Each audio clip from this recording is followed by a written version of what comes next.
Inside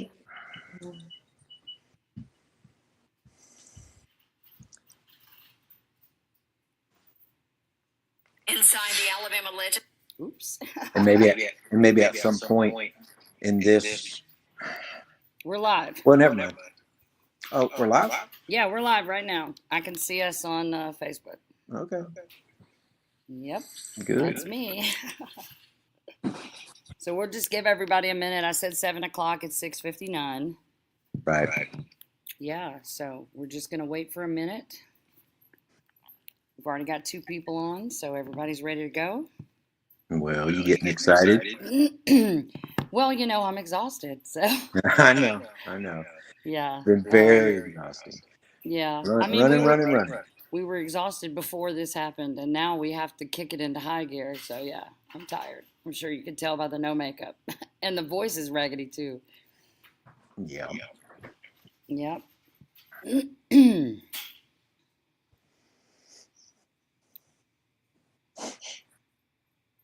All right, we'll get people going. We're almost 7 o'clock.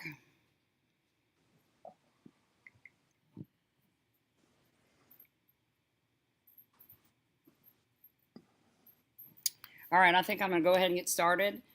Welcome, everybody. This is Sweet Home CannaBama special episode today on Thursday night.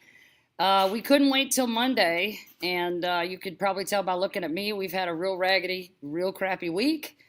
After a crappy, pretty much since the beginning of the year. So we wanted to give everybody an opportunity to kind of ask questions, and so I'm hoping that some of my colleagues will be able to jump in the comments here and help us out. Christian Butts, wave everybody, Christian Butts. Christian Hello. Butts is a grower, a processor, and owns stores in Alberta and Gulf Shores. You've seen him on Sweet Home CannaBama before. And if you don't know CannaBama, we are located at 558 St. Francis Street in downtown Mobile. And you can find us on the Googles and all the other places under Sweet Home CannaBama. So we didn't want to wait till Monday night for radio to get into this because we have all been bombarded. I mean, social media is going crazy. Our phones are ringing off the hook. We were sleeping 4 hours a night, and we're exhausted, and emotionally we are wrung out. We're all facing losing the thing that we love the most, which is our businesses and our customers. So we want to get into this. HB445 did pass on Tuesday. I'll break it down a little bit for you. Christian's going to help me. But Tuesday we were in the State House. It wasn't on the special calendar, so we left. And I got a call, or I picked up my phone as soon as I got to my hotel and had to rush back. And by the time I got there, it was done. Within 2 hours, 2.5 hours, they introduced it, carried it over, brought it back, passed it in the Senate, and then concurred in the House. It was like a, I don't even know, like a nuclear bomb explosion. It was so fast, like a freight train. Normally those things take a whole legislative day at a time, and they did it in less than 3 hours. And so, unfortunately for the business that I was sitting in, I cried like an infant for about 45 minutes. But so we want to break down what 445 even says. We did not even get to see the engrossed version or the enrolled version, whatever the word is, that they actually voted on until after it passed. And then so we had to spend the last couple of days sort of breaking it down. We're still waiting for the final confirmation from the ABC board about the flower ban portion. But as far as we understand, we will not be allowed to sell flower after June 30th. That is less than 2 months away. And most of us will tell you that that alone could put us out of business because I know it's at least 50% of my sales. Edibles make up a huge portion of my sales, and they will all be condensed to 10 milligrams each. My best seller is 100, and that's what I personally use instead of Oxycontin for my chronic pain and other health issues. So, Christian, let's go ahead and start breaking it down. Besides the flower ban, I still don't know for sure if that includes vapes or not. Do you know if we got any clarity on that? I have not gotten any clarity on that yet. Okay, so we don't know if we will still have vapes. Ironically, if we do still have vapes, They are much higher concentration of THC than smokable flower, and that makes no sense to me. But I guess we're going to wait to be told. 10 milligram cap on edibles and drinks, including like the amount of THC in a tincture, can only be a maximum of 40 milligrams, I believe.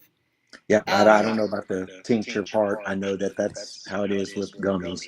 You know, like I said, and you and I are both the same. Right now, I think with what we've been working on, especially me in the last few days, is obviously, as you know, and I've been reaching out very much in the community of Montgomery and getting to know people, meeting a lot of wonderful people. And, well, the and many people that can be affected from this. We are going to have to rely on the people now. I believe it's okay for me to say we have all served our communities, a lot of us for 7 years now and more. You've been doing this longer than us, and we are going to have to lean on that community of people that we have served and we have fought for, because the state has unlimited resources and all the time in the world, and we don't. Yeah, it's definitely time for us all to come together. Right, I think right. the South is a very where we are in the South is a very interesting area, and it's kind of that way for a reason. That anyone that is from around here knows why. Right. Well, I love to say we only want to exceed and excel at 3 things in Alabama, and that is football, oppression, and poverty. So there's a lot of weird things in the bill. Only liquor stores with ABC licenses, hemp-only stores if we get approved for a license, and grocery stores as long as they are 14,000 square foot or larger, which I'm sure there's a whole strategic thing about the size, because like I couldn't make my little store into a small grocery because it's not 14,000 square feet. So I don't know what that's about. I'm sure it's something nefarious, greedy, all those words. It will make the possession of any type of flower at all a Class C felony. And I believe that the penalties are worse than they are if you get caught with illegal cannabis that is, marijuana, on the black market, or that you got from your buddy in Colorado through the USPS. But we can no longer do events. I can't do the cancer fundraisers, the pet fundraisers, the chili cook-offs, and I can't do my Mardi Gras pop-up. And the reason I do that is because people park around my store and my regulars can't get in, and I lose so much money. Right. Everybody else That's is how making I've been money. with the Hangout Festival, which it kind of ends up being a good thing. But I have to do a pop-up shop to try to break even that month, and now I can't do that. Right. And I can't go to different events within the state and sell product outside of my brick and mortar store. It bans online sales as well, so we can't sell online. A lot of businesses, especially the processors that don't have retail locations, they sell to the public online, and then they sell to retailers like us. And but no online sales. Yeah, so how's that going to work? How are they going to stop the online sales from other states? So now we're just giving it to the other states instead of unless they have keeping the it US at home, right, unless they have the USPS, they're opening every single package. How are they going to know? Yeah. We know how much stuff gets sent in the mail. Let's put it that way. There's definitely many holes in this bill that they're passed. So the products, even if they're buying hemp products that are legal in the rest of the whole country, that is still illegal in Alabama. And the charges, again, are going to be the same or worse than if you got caught with illegal cannabis. Right. And so that's going to cut off a whole stream of revenue, again, for businesses. Fortunately for me, I've never had a lot of online sales because people enjoy the atmosphere and they come in and they want to see us in person. So that part won't really hurt me, but I do ship a lot of product to friends and family in Louisiana and other states, and we would not be allowed to do that. But yes, instead of the companies that are currently doing online sales within Alabama, Those people will still buy online. They will just buy from out of state, and it will come in the mail in an indescript box, and nobody will know. And it'll be wrapped in smell-proof packaging, and people will still get these products. And their irresponsible parents will still end up, their kids will still end up getting access to it. Yeah, the parents that are irresponsible, it's a very let's be honest. Let's be honest. If you go to buy online, there's a button you click that says, "Yes, I'm 21." Well, yeah, of course. Anybody can click a button. Yeah. So that would actually make it easier for kids. But the revenue will go out of the state. The tax revenue will go out of the state. The jobs. I have no idea what I will do, but I know that just the flour alone, my business will not survive a whole month. It just won't. No, it's time to make changes. And I know you're very smart at what you do, and you're a go-getter. There's lots of things, right? I know that there are lots of things that I could pivot to, but I don't want to. But we shouldn't have to. We shouldn't have to. I don't want to. Yeah. And I will not be able to get the products that I need. Right. Personally. Yeah. And that's a problem for me. And I can't just move. My store is called CannaBama, and I have a daughter, and I have to have a living. So, that's something we're all facing. A lot of the processors are already saying they're going out of state. They are not going to stay here and fight. And they're leaving and taking their, again, that's more jobs, more income, all sorts of taxes they're not going to get that are going to other states around us, all just right along our border. They're not going but one state away in either direction. Yeah. And all that opportunity and all that money. And then there are the consumers, what are these people? Why have we sacrificed the Parkinson's and cancer and MS and chronic pain customers for the country club ladies who just want to have a little THC on the weekend? With the drinks. We all know the alcohol industry wanted these drinks, and they don't want competition. We are not competition. Neither are our consumers. Our consumers are sick people, the sick and suffering people in Alabama who have no other recourse, and we do not and will not anytime soon probably see medical cannabis here. So, what does this mean for you, Christian? Tell them what it means for you, because you grow, process, and do retail. I mean, you have plants in the ground right now. Are your plants illegal on July 1st? Do you even know? I do not know that. And that is what several of us are trying to get some answers back about. Right. I have a license that I've already, an agreement that I've already signed with the agricultural department. Right. Right. The state gave you a license and their blessing to do what you do. They know very well that you're taking those plants and making consumable products. They've always known, because you have to disclose that, correct? Yeah. Now, in this situation, I've always grown for industrial. My main focus has been industrial. And for textiles and things like that. Actually, I've already gotten through a new strain. I have a certified new strain in the state of Alabama. So yes, and I've held on to my flour to eventually make products from that if I so choose to one day. But I've aligned with some of the best growers in the country.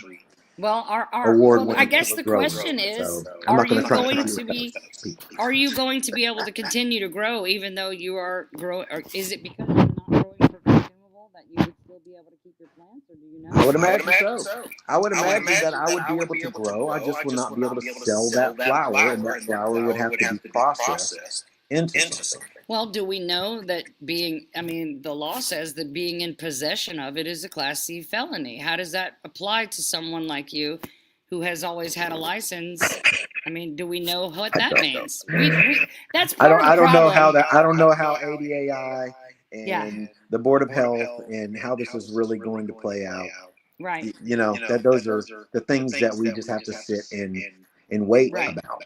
Well, we have so many questions. We have a veto that we can possibly, that's obviously why we're having a meeting in Montgomery this Saturday Yes. to definitely console one another, the community Yes. up there. Yep. There's a lot of frustration, a lot of fear about, even parents with their 24 and 25-year-olds, that they know what this means for them. And it's a detriment to the community, for why, because of a couple of bad actors, or because of some children that got into things that they shouldn't have got into anyways, and the percentages of those occurrences are very low to the amount of people that actually possess and consume cannabis in the state and country. Right. Well, and let's talk about that, because Melson was quoted as saying we had to do something to get control of it because of a few, his words, a few bad actors. Right. But in my experience, and correct me if I'm wrong here, anybody, but criminals do not follow new laws just because you made them. They don't follow the laws. That's what makes them criminals. You arrest them and you put them in jail. You take their business license, whatever you got to do. No, the underground cartels just got very happy with that decision. Exactly, but you don't punish product hundreds. just increased 25% or something. They're right. You don't punish hundreds of legitimate businesses because a few people can't follow the rules. That's not how this works. I mean, that's like punishing everybody because one kid in the class was talking, so we all have to put our heads down. We all had one of those teachers, right? Right. But it makes no sense. It makes no sense, because putting us out of business isn't going to stop them from being criminals. They're going to find another crazy substance that they can sell. They're going to buy it by the pallet, and they're going to drop it off at these locations where nobody knows what it is, just like they do with these other products. And that is the reason. But bad actors do not suddenly become good actors because you just swept it all under the rug with a whole law that put us all out of business. They're not going to stop. Right. They're going to look. These are the same gas stations that sell alcohol and nicotine to kids. I've seen it with my own eyes so many times. It's not the people out here trying to make a living that own the businesses. These are businesses where the clerks don't care. They don't know. And they'll get fired. It's not their business and they don't care. And we're being punished for that. And it makes zero sense, so what, but what it means for CannaBama is that if we cannot stop this from happening with either the governor vetoing it and then the House not passing it again, which is a very, very, very long shot. We serve a big God and he could do anything, but maybe this is the path that the courts are where we do it so that we can put our foots on their neck and get a judgment that would leave everybody alone. I don't really know. I'm talking out the side of my face because this is all very traumatic and very new for me. But I want to be able to keep doing what I do. I just cannot within the parameters of this bill. And I don't know anybody else who can. No, there'll be time for change when it comes to that. Right. So we've got to do, of course, we want to flood the governor with calls and emails. We just found out today, they have announced it very publicly that she's going to start radiation treatment for lung cancer tomorrow. So I don't know what that means for the signage of bills, but this is day 3 of the 5 days that she was supposed to be signing it within 5 days. So we could find out tonight even. We don't know. I imagine she would want to get those things tied up, but the session still has one more day, correct? Yes. So they still have business to conclude for the session, and that doesn't end until the 15th, which is, 6-7 days from now? So anything can happen. If she does veto it with an executive amendment, she can let them know why she wants them to not pass it or what she might want it to be changed to, but it's still going to be up to the House. So it wouldn't be a bad idea for you, the listeners and watchers, the customers and the businesses, to go ahead and start back on the House representatives to say, if Governor Ivey vetoes the bill, please do not pass it, and tell them why. Luckily, we've had, at times like this, it brings people together. You know, absolutely, and it's been an incredible thing to see.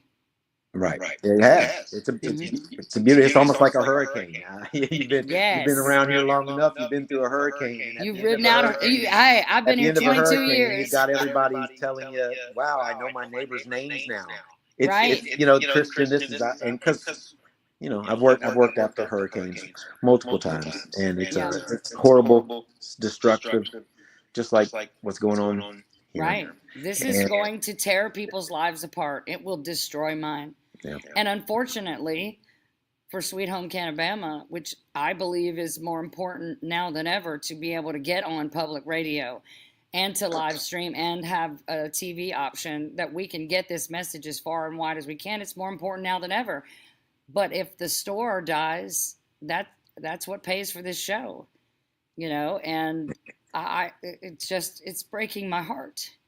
Yeah, I know it is. And it's breaking mine too. That's why we get up and move the way we do. And we're trying to continue to get people together. And obviously it's going to take a fight. I mean, if we're going to have to take a rest at some point and regroup. I know that I've definitely, like I said, we know we got a meeting this Saturday in Montgomery. Yeah, I'm going to put that up on the screen while we keep talking. Okay. I've got a peaceful protest for justice and civil rights. I will be there. You will be there. Got a ton of people in Montgomery going to be there. We've been posting this all over social media. We want people from all over the state who can come to Montgomery on Saturday to come and join us. We're going to have stuff to make posters. Christian, tell them what we got to do. Yeah, we got it. We're going to. I've stopped and got a lot of poster board and a bunch of markers for everyone to make a poster board of their own. Just gotten a big banner that we're going to be painting sometime tomorrow. I know I've got a meeting with some influencers in the area and some promoters in the area. I've got a lot. I've got a lot of support. We got a lot of support. We got a lot of people in Montgomery too that knows that this is the time for us all to come together. Just like Mayor Woodfin has come out and voiced his opinion. Hopefully the mayor of Montgomery will understand the time. There's so many people around Selma. Yeah, I know that we've got a lot of movement going on in Montgomery. Yeah. We do. Well, we need the people of Alabama to come alongside us on this, because this Birmingham, please come on. Yes. Let's all get together and at least show how many of us know what time it is. Right. And get together. At some point, I want to walk up to the Capitol and walk back to Court Square, Yeah. And begin to plan and talk about future events. Really, we're going to need legal support through many of this. Yes. In order for us as citizens to fight the direction of large corporations, we have to come together, and we're going to have to come together financially as well, the best that we can, and hopefully continue to garner the support of more people. Because just like going up to the Capitol and showing a senator or a representative the support that they need to take the actions that you want them to take. They don't know you're there if you're not talking. Right. They don't know that. Nope. Wow. I'm not going to be kicked in the teeth about this. Right. Maybe some will, but there's a lot more people over here. And right. Well, there are millions of people in Alabama, and only about 300 of them. And if the people and I know y'all, if you're listening, I know that we are all tired of the same old, and the cronyism and the good old boy system. But if we do not do something to change it, we will always get what we always got, because we're always doing what we've always done. And we cannot continue to do that. There are so many people, the majority of the people in this state, based on every poll and every opinion we've ever seen, so many more people than 50% approve of the use of cannabis and want to legalize it in this state. And there's a group of 300 guys up there tossing it around like a baseball when it's people's lives on the line. Right. And we have got to either get them to do their job or get them out of the job. Well, that's and next year is a big election year. Process, you know. No, but we have to start now. No, yeah. We have to start now. I think you started years ago. You started years ago. You know? Kudos to you. Well, we do. We can. We need people, regular people, to run for office against these people. The problem is they're all unopposed. Senator Tim Melson, who started the conversation with a ban bill and had got all his friends involved to throw in their own ban bills to overwhelm us, he ran unopposed in 2022. He didn't even have to campaign. He hasn't posted on his Facebook page since 2022. Yeah. He ain't worried about his job. He should be. They all should be. Yeah. I'm sick of being insulted. I mean, they practically spit in your face, and it's just disgusting. They are not afraid, nor are they ashamed, and they should be. Well, I'm going to give a shout out to Chris Elliott, my senator. Absolutely. No. I would love to give it. No, Representative Jeremy Gray, Senator Stewart, Senator Coleman Madison, so many people. Senator Smitherman. So many people that ask the right questions and I tried. think there's some sitting on the fence too, you know. And Senator Smitherman deserves thank you cards because he tried at the very last minute.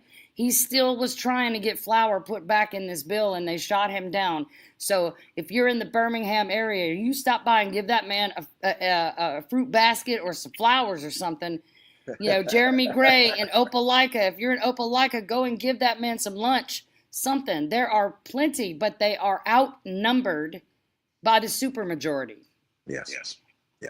There are men and women in that building that deserve our vote very much so, and trust and believe you will know very soon who to vote for and who to campaign against. Right. We will let you know because we have to do something. And I just want this with everything. They do this with everything. When they want to pass something and they know the people don't want it, they do this very same thing. They confuse you with the bill numbers so the press can't catch up with it, you know, and they do these backdoor deals and they tell you to your face that they care about your business and then they just go and throw it away. This happens all the time. They are voting whatever a paid lobbyist or their donors are telling them to vote, and it is always to the detriment of this state.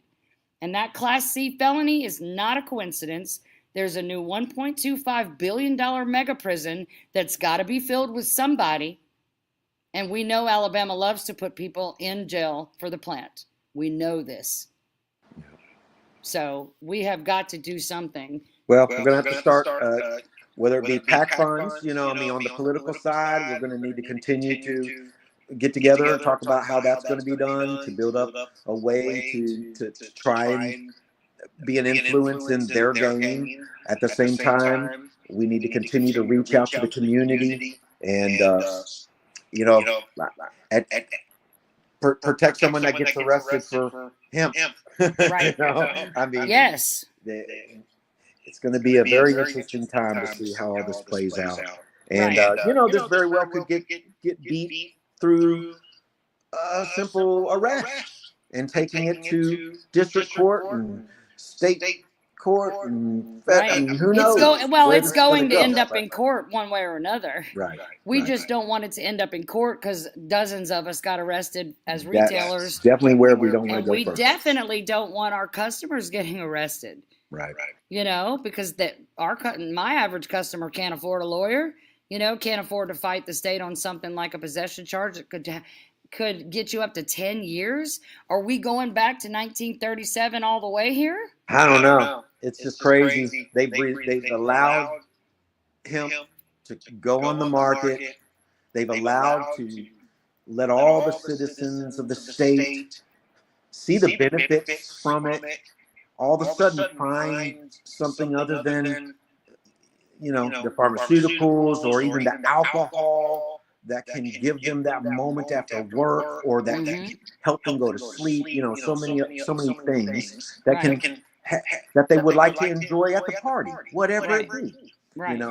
And But now I after think 6 far years, more people. 6 years of this, Yeah, but far more people in the last 7 years, far more people are here because they have a medical condition that conventional medicine couldn't find a fix for. yes, And they've exhausted every avenue, and they don't like the way the pills make them feel, whether it's an antidepressant or a sleeping pill or a pain pill. Some people get very sick from medications, and what we have is all they can use. And it's the only thing that works for them in a way that gives them a better quality of life. It's like they don't care about our quality of life here in Alabama, y'all. No. It's seriously, it boils down to that. They care about their quality of life. There's a certain group of people that care about their quality of life, right, over the quality of life of the entire community. We know that the alcohol industry nationwide is losing sales because of the proliferation of legal cannabis. That is a great thing, because hopefully soon we'll see the death toll numbers go down too. Yeah. Because it kills almost 500 people a day in this country as opposed to 0. So why it's being regulated more harshly than alcohol and being felonized harder than a marijuana charge, if you went and got it from a dope boy on the corner from God knows where, it's lesser charge than a hemp joint. Right. That today is perfectly legal and has been for a long, long time. And I do want to say too, in 2016, Alabama passed HB445. It's the state farm bill, 2 full years before the 2018 federal farm bill.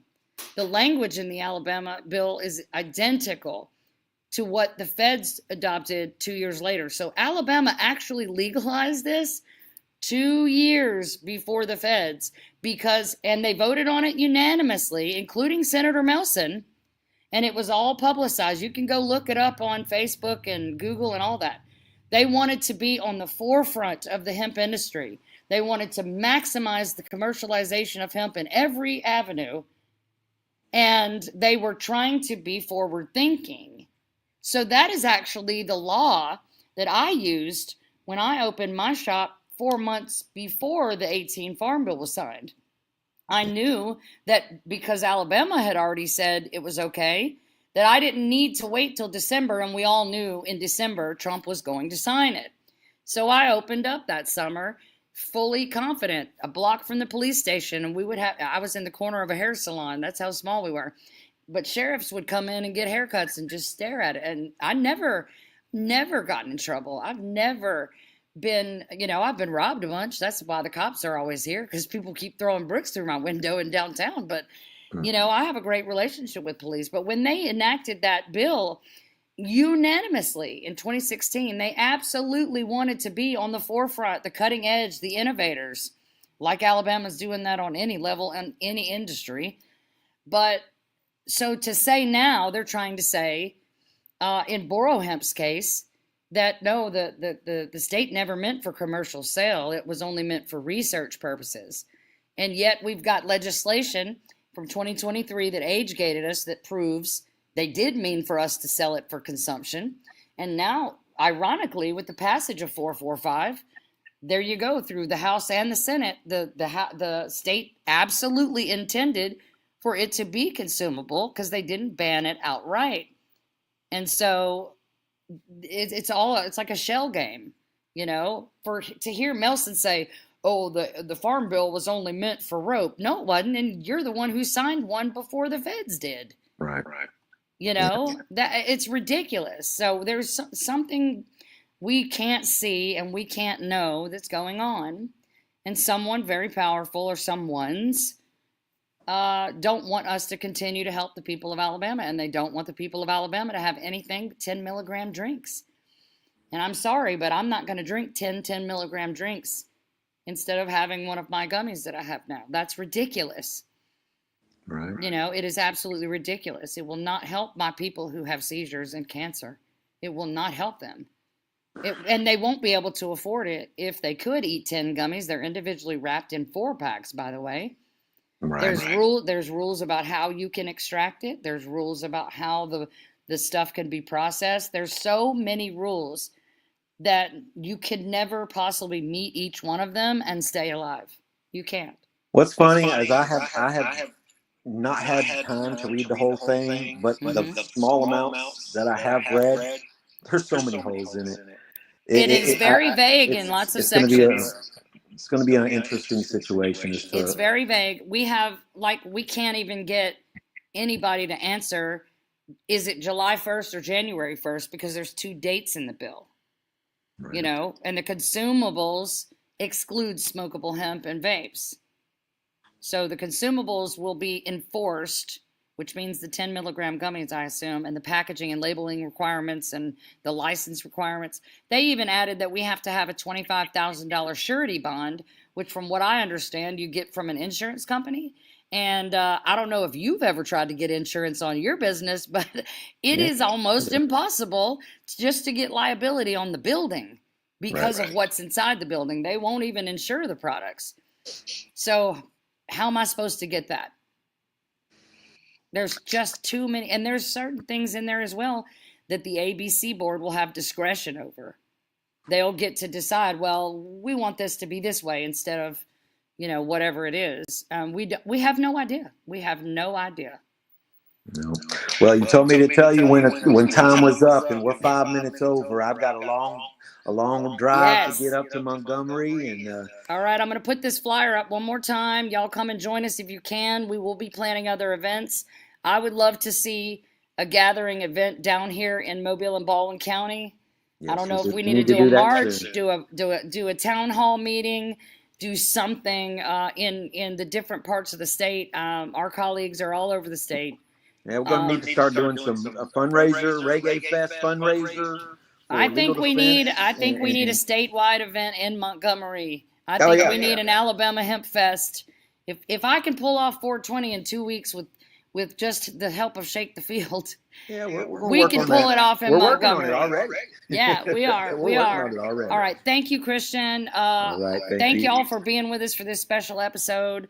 And join us Monday night at 7 o'clock on FM Talk 106.5 if you're in Mobile, Pensacola area, Biloxi area. We're live streamed here just like this, as well as live on the radio. So you can catch us there on Facebook, Instagram, X, and YouTube under Sweet Home CannaBama. We thank you for being with us. Keep your eye out for all of the things that are coming. Keep calling the governor's office and keep hounding the House members. Just email all the House members. I'm sure somebody's going to throw some addresses in here.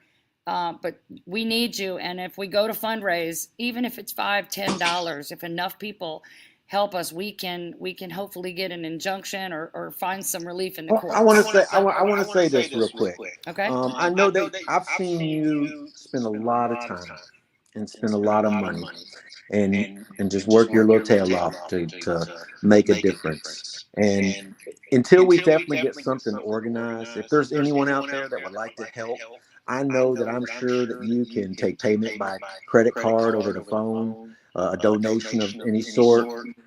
These hotel rooms have been expensive up there. I know that I've saved for this moment in time in my life and for the family that I've come to love. Yeah. But I want to make sure everyone knows that you can call either call CannaBama or call Silas Green, and if you feel like donating, there's hotels that need to get paid for. There's lawyers that need to get paid for. You and I have already donated out of our business funds for lawyers to try and continue the borough hemp situation and make sure my car is a year old and has 27,000 miles on it already. I'm exhausted. Yeah, I know. All right, well, get thank rest. You guys. Yeah, thank you, Christian, so much. I will see you on Saturday. Hope to see everyone that can come in Montgomery, 12 o'clock, Court Square. Yep. We'll be there. We'll see you there. All right, there you go. One more time. There's the flyer. Come and join us. Thank you very much, Christian. You Thank guys you. pray for us. Pray for hemp in pray for Alabama. you. Pray for me. Pray for CannaBama. Pray for Christian. Pray for all of us, because we are real people with families and lives, and we need to be able to feed and shelter our families. And we don't want to have to give up serving our And we need to customers. keep you out of jail. Yes, I don't want to go to jail. For all those out there listening, we need to keep you out of jail. Yes. All right, guys. Good night. Thank you so much. Good night.